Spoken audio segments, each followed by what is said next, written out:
두 주 동안 시험을 알아봤는데요. 시험을 통과한 예수님이 회당에 들어가셔서 읽으신 성경이 어떤 성경이에요? 이사야서 61장이에요. 이사야서. 그리고 오늘 그걸 사람들에게 쫙 얘기했을 거 아닙니까? 예수님이 이렇게 말씀하셨어요. 자기를 보고 있던 사람들에게 이 글이, 이사야 글이 오늘 너희에게 응했다 그랬어요. 응했다. 구약 성경에 나와 있는 이 말씀이 너희에게 나를 통해서 응했다라는 거예요. 자, 여러분 정말 기가 막힌 말씀입니다. 나를 통해서 이루어진다. 여러분 이 세상은요 무대예요. 무대. 어떤 무대예요? 하나님의 말씀이 이루어지는 무대예요. 여러분 믿으십니까? 시계 태엽이 감겨 있다가 시간이 지나면 태엽이 하나씩 풀어지면서 종을 치고 시각을 알려주고 그러죠. 그래서 언제 몇 시고 하는 것을 드러내듯이 태엽은 감겨 있다가 태엽이 풀어지면서 그렇게 되는 거예요. 태엽 시계는. 똑같습니다. 하나님 말씀이 지금 다 풀려지지 않았어요. 지금 2025년도에도 풀려지고 있어요. 여러분의 인생에도 지금 풀려지고 있어요. 우리 눈에 보이지는 않지만 풀려지고 있습니다. 사람의 DNA가, 아기 때 DNA가 키가 얼마고 혈액형이 어떻게 되고 뼈가 어떻게 굵어지고 나이가 10살, 20살, 30살 되면서 풀어지잖아요, 여러분. DNA대로, 프로그램대로. 하나님 말씀도 똑같습니다. 그래서 이 역사라는 것은 하나님의 말씀이 구약에 나타난 것이 죽은 문자가 아닙니다, 여러분. 이루어지는 과정이 역사예요. 여러분 믿으십니까? 오늘 예수님이 뭐라고 얘기하셨냐? 특히 성령에 대한 내용이 담겨 있었어요. 주의 성령이 내게 임하셨으니 예수님이 하신 말씀이에요. 이 성령이 내게 쫙 임해서 기름 부으심처럼 임해서 이것이 나를 통해서 세상에 나가서 복음을 전하게 하시고 그리고 눌려있고 아프고 갇혀있는 사람들을 풀어주는 그 일을 하게 하셨고 이제 요이 땅 하면 이제 시작된다는 거예요. 예수님께서 하시는 말씀이에요. 여러 가지 아름다운 일을 내가 실행하기 위해서 보냄받았다. 예수님이에요. 예수님은 누구 하나님이십니까? 누구의 하나님이시냐면 약한 자의, 눌려있는 사람의, 궁핍한 자의 하나님이에요. 그분이 우리의 하나님이에요. 여러분 성령님은 따뜻하신 분이에요. 그래서 예수님을 잘 믿은 사람들은요 차갑지 않아요. 차가울 수가 없어요. 따뜻한 성령님 때문에 마음이 녹아서 따뜻해집니다. 자, 여러분들이 그런 사람이 되시기를 축복합니다. 어떤 사람이 쌀쌀맞고 못됐는데 몇 년 지나고 보니까 이 사람이 좀 변해 있어요. 더 막 똑똑해져 있고 그게 아니라 따뜻해져 있다면, 데워져 있다면 성령님이 역사하신 것이 틀림없어요. 그 사람은 구원받은 사람이고 하나님이 쓰시는 사람임이 틀림없어요. 여러분들은 얼마나 바뀌셨습니까?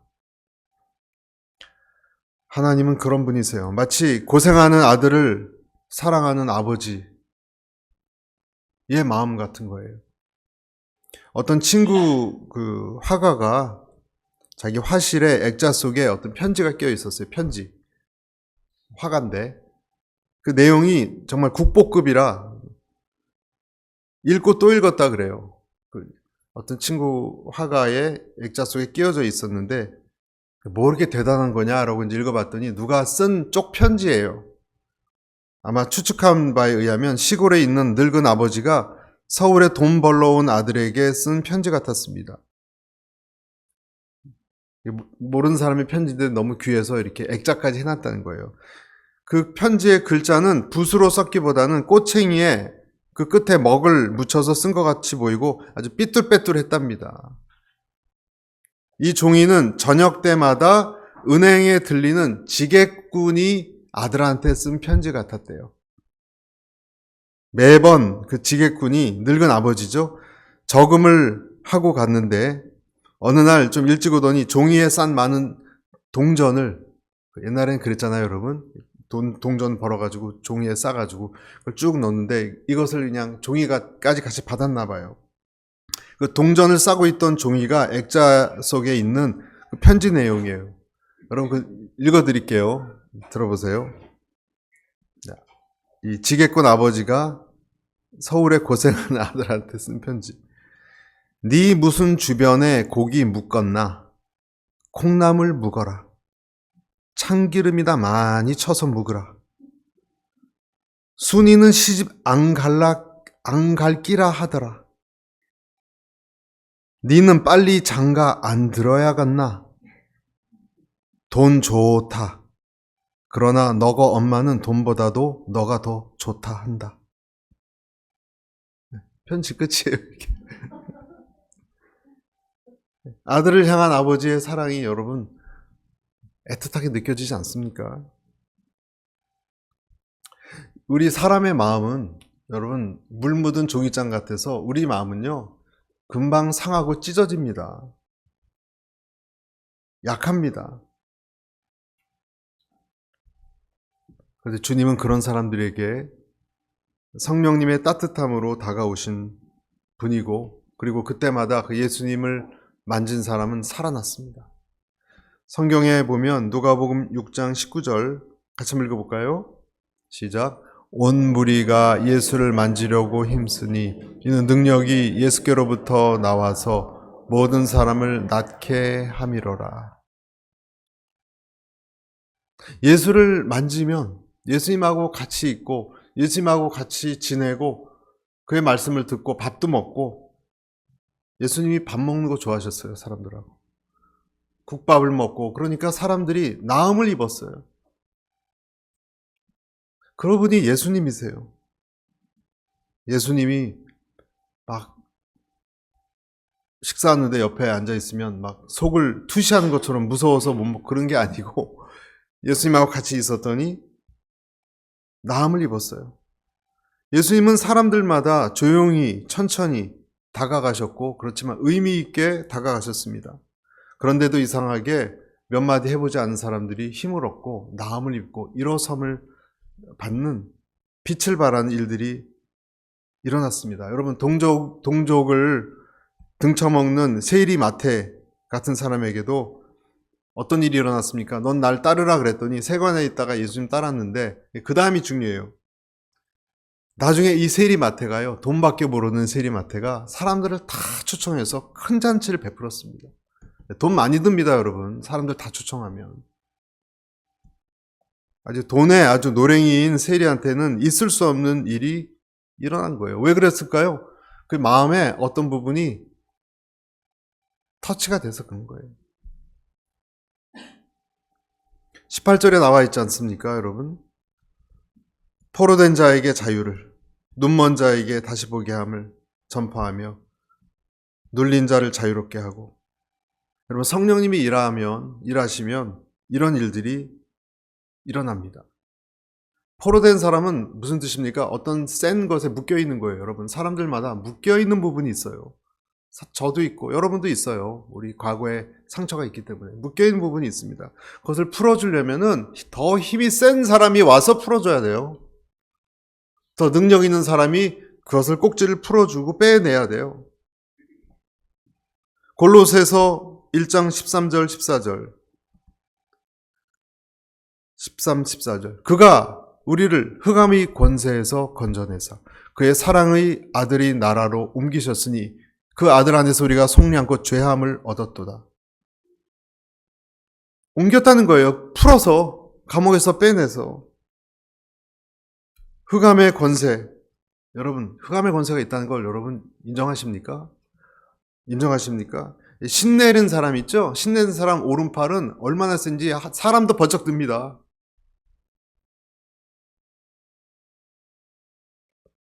묶여있는 포로의 상태로부터 풀어졌다는 것은 어떤 것에서부터 성령님이 임하면 풀어졌다는 거예요. 요즘은 여러분 어떤 사람들이 묶여있나요? 진짜 몸이 꽁꽁 묶여있는 게 아니라 대부분의 경우는요. 정신적으로 묶여있습니다. 정신적으로 대인기피증, 무력증. 여러분 무력증이 얼마나 무서운 거 아십니까? 몇 년 전에 제가 어느 청년 상담을 하고 그랬었는데요. 멀쩡합니다. 고등학교에서도 공부 제일 잘하고 집사님 아들이었어요. 근데 무력증이에요. 전 무력증이 이렇게 무서운지 몰랐어요. 학교도 가기 싫고 운동도 하기 싫고 하루 종일 집에 방 안에 틀어박혀 있어요. 몇 년 동안. 몇 년 동안. 지금 한 50 됐을 겁니다. 지금. 아직도 방에서 안 나왔을지도 몰라요. 아무것도 하기 싫다는 거예요. 세상을. 결혼도 안 하고 밥만 넣어주면 밥만 먹고. 뭔가 묶여 있는 거예요, 여러분. 대인 기피증, 디프레션. 성령이 터치가 되면 우리 마음에는요, 사람의 이 논리를 이해할 수 없는 어떤 심연이 있어요. 그 부분이. 여러분, 우리 빙산도 빙산 밑에 엄청난 크기가 밑에 있지 않습니까? 사람의 의식 밑에 그 부분이 있는데 사람의 심리학으로는 능력으로는 터치가 안 돼요. 성령님이 터치하셔야 돼요. 많은 경우 그것이 죄와 엉켜 있습니다. 죄와 비참함과 분노와 이게 다 엉켜 있어서 묶여 있는 부분이 있는데 약물로 해결이 안 됩니다.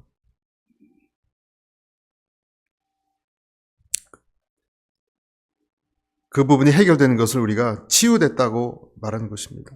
어떤 사람들은 자기가 책임질 필요가 없는데 너무 책임감이 있고 죄책감이 있어서 괴로워하는 데 묶여 있고요. 반대로 어떤 사람은 본인이 책임지고 회개해야 되는데 회개를 안 해요. 다 남편 탓, 아내 탓, 부모 탓, 세상 탓. 그러니까 분노만 있어요, 분노만. 본인이 회개하면 풀릴 걸. 남을 탓을 해요. 왜 이런 가정에 태어났냐? 자기가 죄를 졌으면서. 그러니까 영적으로 묶여버리는 거예요, 여러분. 사탄이 묶어버립니다. 치유가 안 됩니다. 약물은 정신적으로 해이하게 만들지 치유 자체가 안 돼요. 왜냐하면 사람이 이해하지. 사람의 지식은 일부분밖에 이해 못했어요. 사람에 대해서. 그 더 밑에 뿌리 부분을 누가 해결합니까? 저는 아까도 예배 전 기도했는데 저는 오늘 이 예배의 말씀을 통해서 저와 여러분에게 묶여있는 그 사슬들이 풀려나기를 주의 이름으로 선포합니다.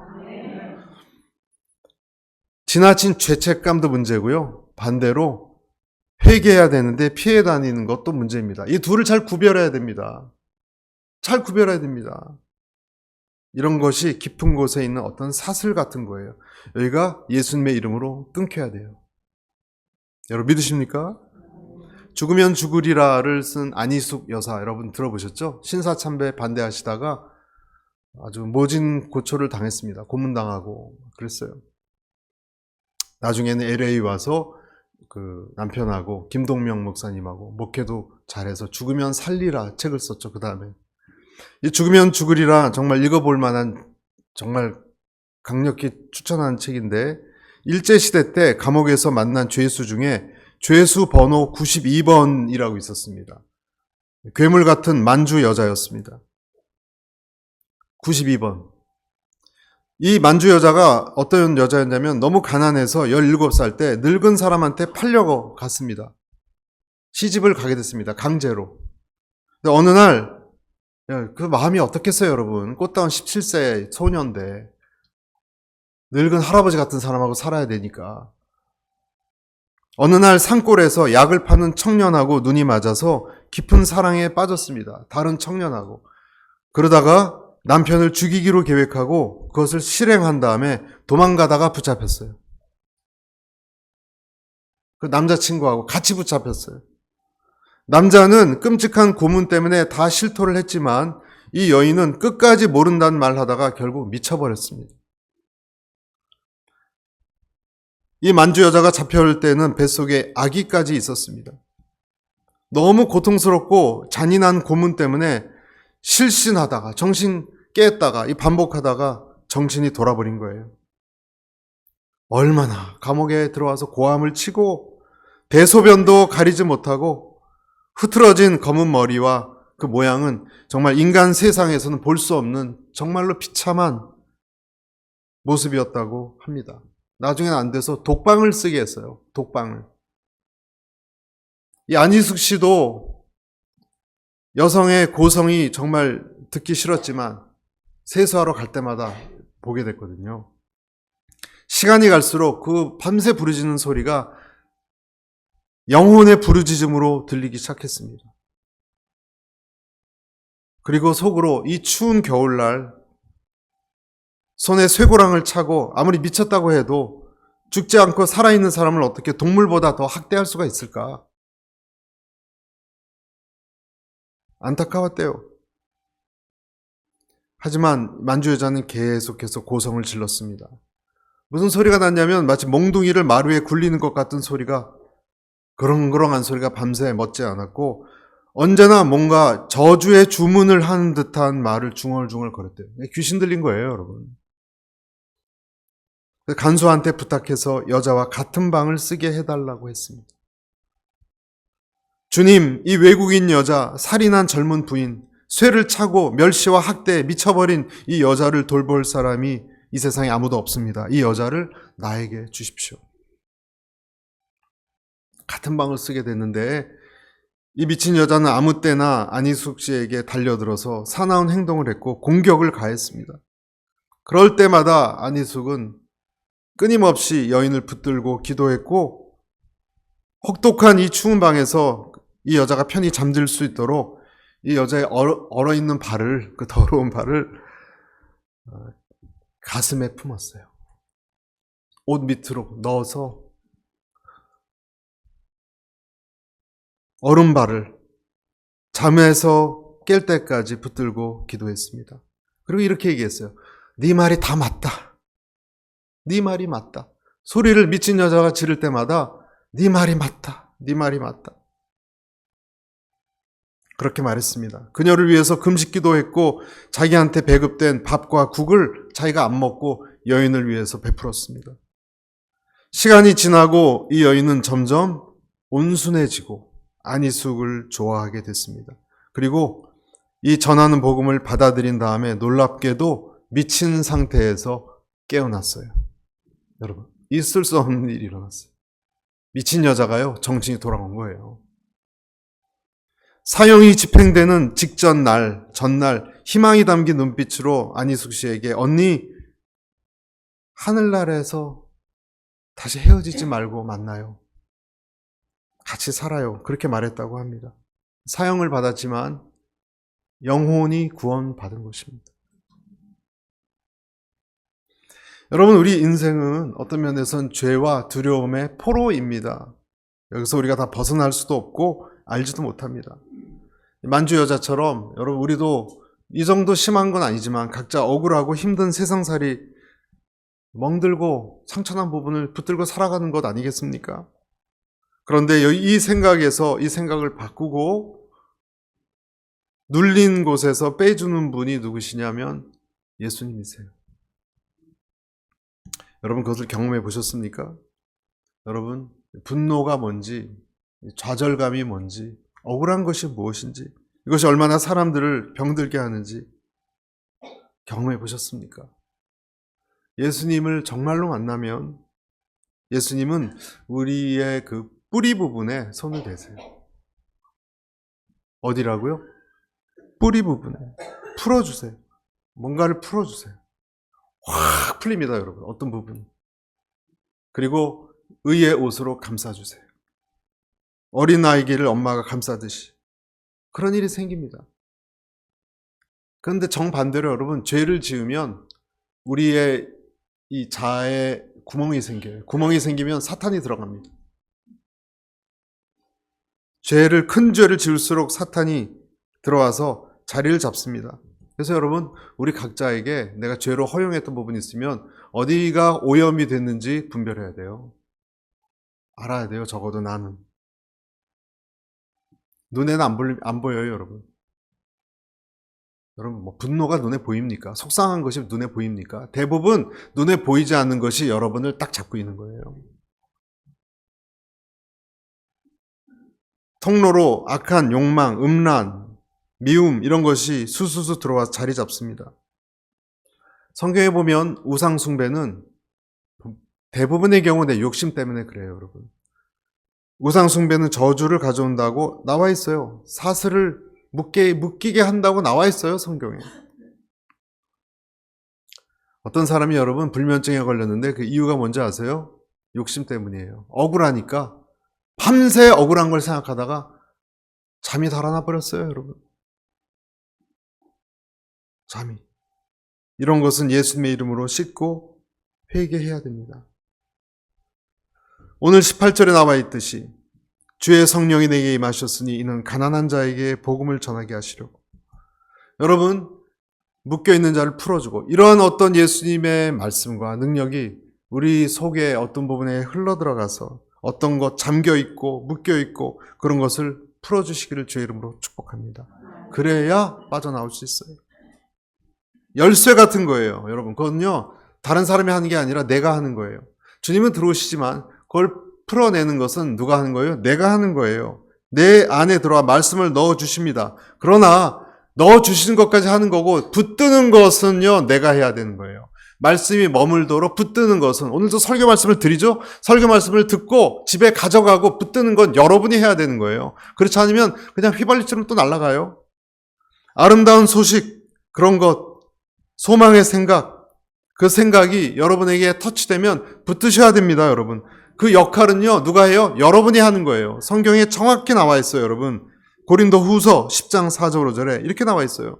우리의 싸우는 무기는 육신에 속한 것이 아니요 오직 여러 견고한 진도 무너뜨린 하나님의 능력이라. 모든 이론을 무너뜨리며, 시작, 하나님의 아는 것을 대적하여 높아진 것을 다 무너뜨리고 모든 생각을 사로잡아 그리스도에게 복종하게 하니.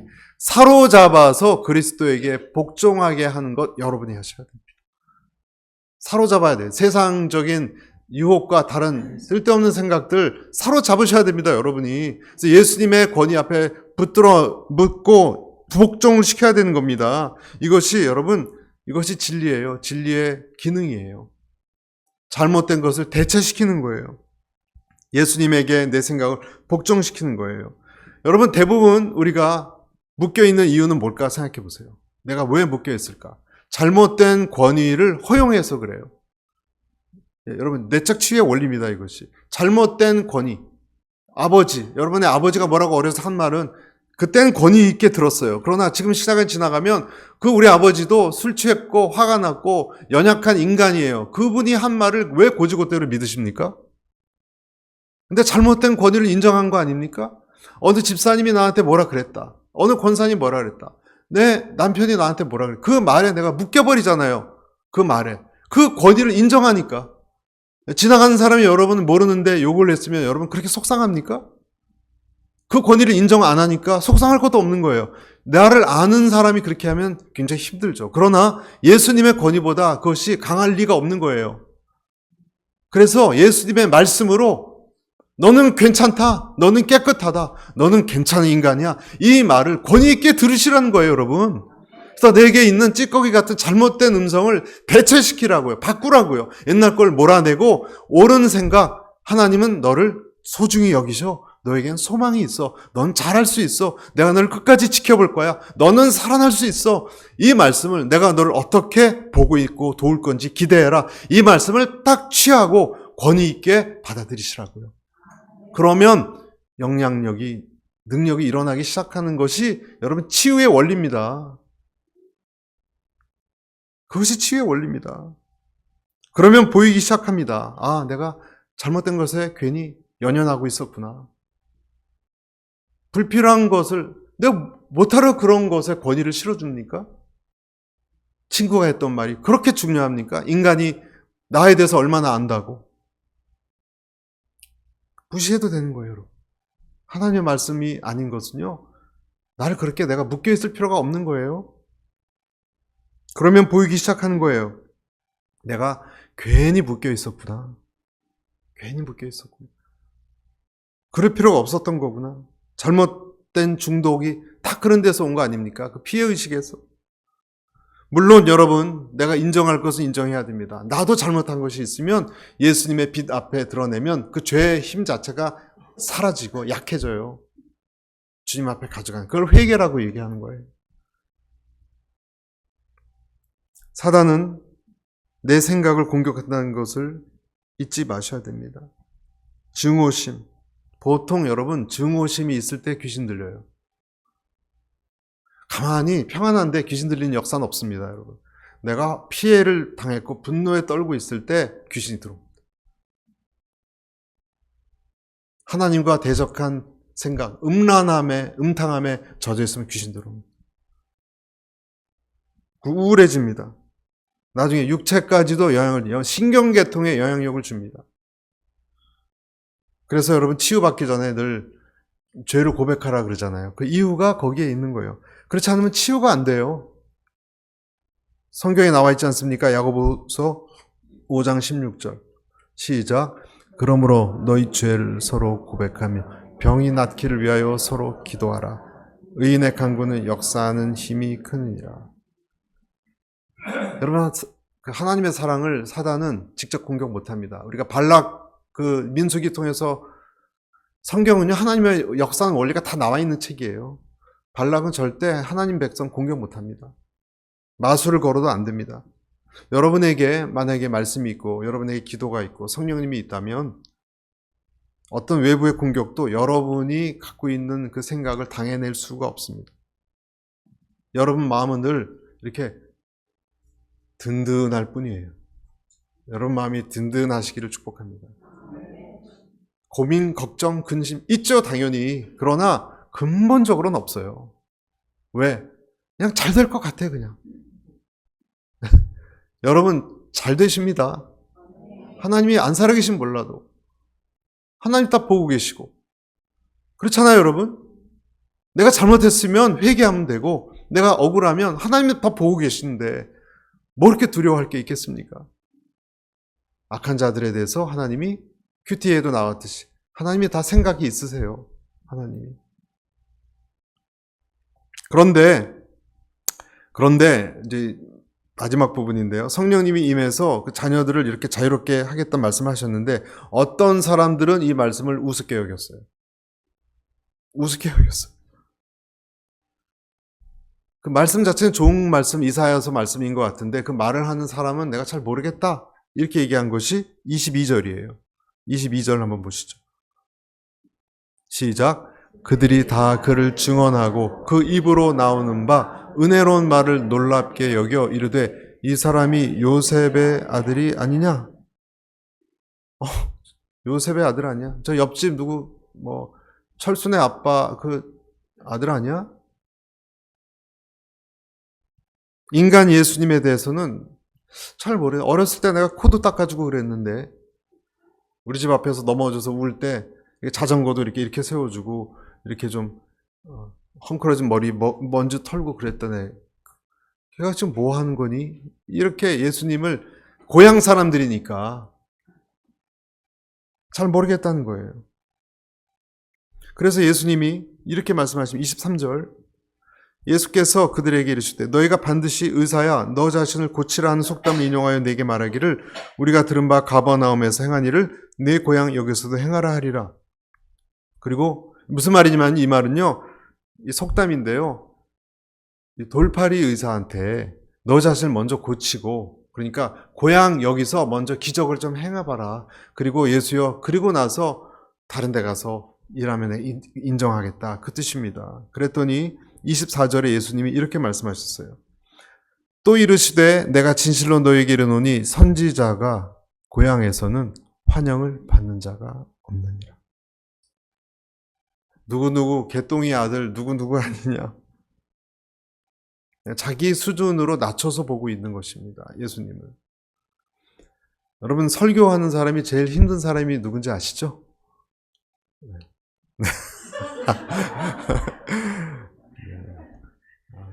와이프보다 저는 제 자녀들, 아들 특히 아들이 이렇게 앉아서 이렇게 보면 부끄러워요. 제가 참 부족한 모습도 보였기 때문에 가족들입니다. 옛날 친구들.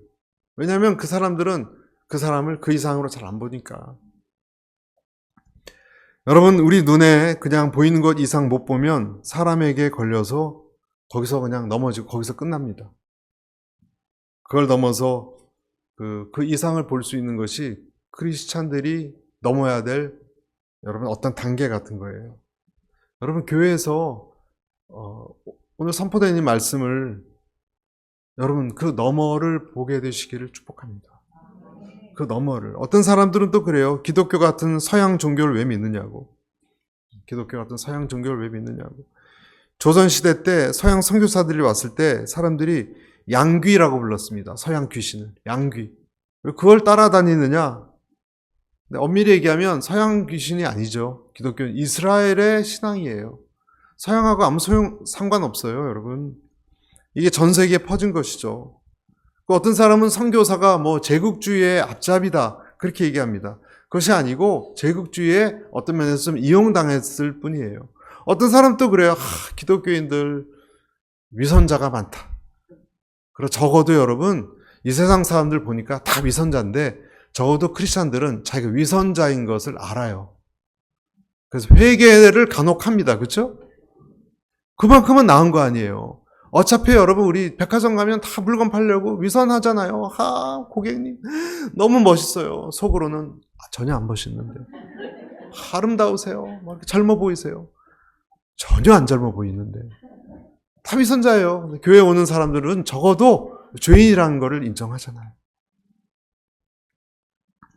여러분, 주님을 인정하는 곳에 주님이 역사하십니다. 여러분, 그것을 믿으셔야 됩니다. 마태복음에 이런 말씀이 똑같이 있습니다. 마태복음 13장 57절에 예수를 배척한지라 예수께서 그들에게 말씀하시되 선지자가 자기 고향과 자기 집 외에는 존경을 받지 않음이 없느니라 하시고, 그리고 58절에 그들이 믿지 않음으로 말미암아 거기서 많은 능력을 행하지 아니하시니라. 예수님을 인정하지 않는 곳에 예수님이 할 수 없는 일이 있어요. 능력을 행하는 거 못합니다. 여러분 아무리 천지창조한 하나님이라도 여러분이 예수님 말씀을 귀에 정말 그럴까 안 받아들이죠? 그럼 여러분한테 여러분 인생에 역사 못하십니다. 모자를 쓰고 있는데 어떻게 비를 맞겠어요, 여러분? 역사를 못하십니다. 예수님도 어떻게 할 수 없습니다. 믿음으로 나아가지 않는데, 마음을 열지 않는데, 하나님을 의지하거나 부르지, 여러분의 마음이 가난해져 있지 않은데 어떻게 하나님이 역사하시기를 기대하겠습니까, 여러분? 기도도요, 교만한 기도가 있어요. 하나님 좀 도와주세요. 못 도와주십니다, 여러분. 하나님은 내 마음을 아시기 때문에 어떤 경우라도 여러분 하나님을 경외하고 인정하세요. 손해는요, 안 그러면 내가 보는 거예요. 내가 보는 거예요. 잠언서 3장 5절 6절 이렇게 돼 있잖아요. 너는 마음을 다하여 여호와를 의뢰하고 내 명철을 의지하지 말라. 너는 범사의 그를 인정하라. 그래야만 내 길을 지도하시리라. 인정을 안 하니까 내 명철을 내가 스스로 내 명철을 내가 의지하니까 지도해 줄 수가 없는 거예요. 길을 열어주지를 못하시는 거예요, 하나님이. 인정함이 없으면 능력이 없습니다, 여러분. 보혈에는 그러나 능력이 있습니다.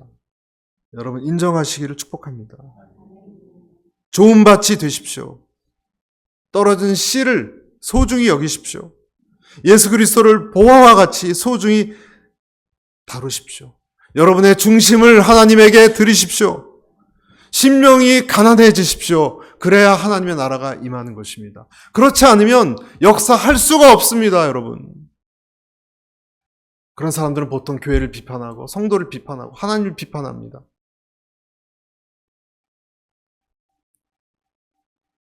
성경을 보세요, 여러분. 성경은요, 끊임없이 같은 말 하세요. 내가 하나님을 어떻게 취급하느냐에 따라서 내 인생이 결정된다라고 얘기하세요. 무서운 말씀이죠?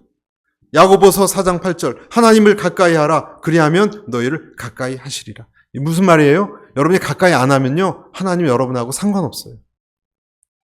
내가 가까이 안 하는데. 사무엘상 2장 30절 나를 존중히 여기는 자를 내가 존중히 여기고 나를 멸시하는 자를 내가 경멸히 여기리라. 여러분 하나님이 존중을 하는 사람이 복받는 것이 어떤 건지 아십니까? 놀랍습니다, 여러분. 그 길 열어주신 것을 들어보면 하필이면 그때 그 사람이 그를 도와주고 하필이면 그때 그 사람의 면접을 보고 왜 그때 거기 있어서 그 사람을 만나서 그 귀한 일에 연결되게 됩니까? 놀랍습니다, 여러분. 하나님 축복하시는 방법은. 반대로 뭐라 그랬습니까? 나를 멸시하는 자를 경멸히 여기라. 하나님께 경멸히 여기는 사람 인생이 어떤지 아십니까? 다 준비했는데 하필 그것 때문에 일이 틀어지고, 다 준비되고 나는 다 사람들을 열심히 그 일을 향해서 나가는데 다른 일이 터져요. 일이 성사되질 않아요. 사람은 떠나가고 나에게서. 또 있습니다, 여러분. 시편 31편 23절. 너희 모든 성도들아 여호와를 사랑하라. 여호와께서 성실한 자를 보호하시고 교만히 행하는 자에게 엄중히 갚으시느니라. 아까 말씀드렸죠. 시계 태엽처럼 풀리는 거라고. 하나님이 교만한 사람에 갚으신다고 한다면 분명히 갚으세요. 그래서 여러분 그리스도인들, 여러분 같이 신실한 사람 괴롭히는 사람에 대해서 여러분 왜 하나님 저 사람 벌 안 주냐? 그럴 필요 없어요. 여러분보다 훨씬 심한 일이 일어날 수 있어요. 하나님이 말씀을 취소 못 하시니까. 내 마음이 주님으로부터 멀어져 있다면 오늘 여기 고향 사람들처럼 예수님이 눈앞에 서 계시는데 아무 역사를 못 하셨습니다. 병이 있는데 치료를 못 하세요, 여러분. 고향에 있는 사람들이. 왜? 예수님을 조롱하니까. 그럼 어떤 것도 꿈꾸지 마십시오, 여러분. 내가 예수님을 존중히 여긴 만큼 주님은 여러분에게 역사하십니다. 환경이나 사람이나 세상 권세 앞에 절하지 마십시오. 하나님의 것이 아닌 것을 섬기지 말라고 십계명은 이야기합니다. 그리고 성령 받은 사람을 여러분 조심하십시오. 그 사람은 아주 훌륭한 사람입니다. 성령 받은 사람. 그의 과거가 어떻다 하더라도 그를 함부로 평가하지 마십시오. 왜냐하면 그는 성령 받은 사람이에요. 그는 다른 피조물이 된 거예요, 이제는. 과거의 패턴이 깨어진 사람. 여러분, 요한의 아들 시몬이 아니라 누구예요? 베드로예요. 청년 사울이 아니라 누구예요? 이제 바울이에요. 야곱이 아니라 이스라엘이에요. 새 출발을 시키는 사람들, 그 사람들은 대단한 사람들입니다. 조심하셔야 됩니다. 주의 성령이 내게 임하셨다고 얘기하셨습니다. 가난한 자를 향해서, 포로되고 묶인 사람들을 향해서 나를 보내셨다고 얘기하셨습니다. 오늘도 그 예수님은 여러분에게 코앞에 다가오셨습니다. 그분의 말씀을 우습게 여기지 마십시오. 그분을 존중하십시오. 그러면 뭔가 여러분과 저의 인생에 어떤 것이 열리기 시작한 것을 경험할 것입니다. 그 축복이 여러분과 여러분 가정에게 임하시기를 기도합니다. 기도하겠습니다.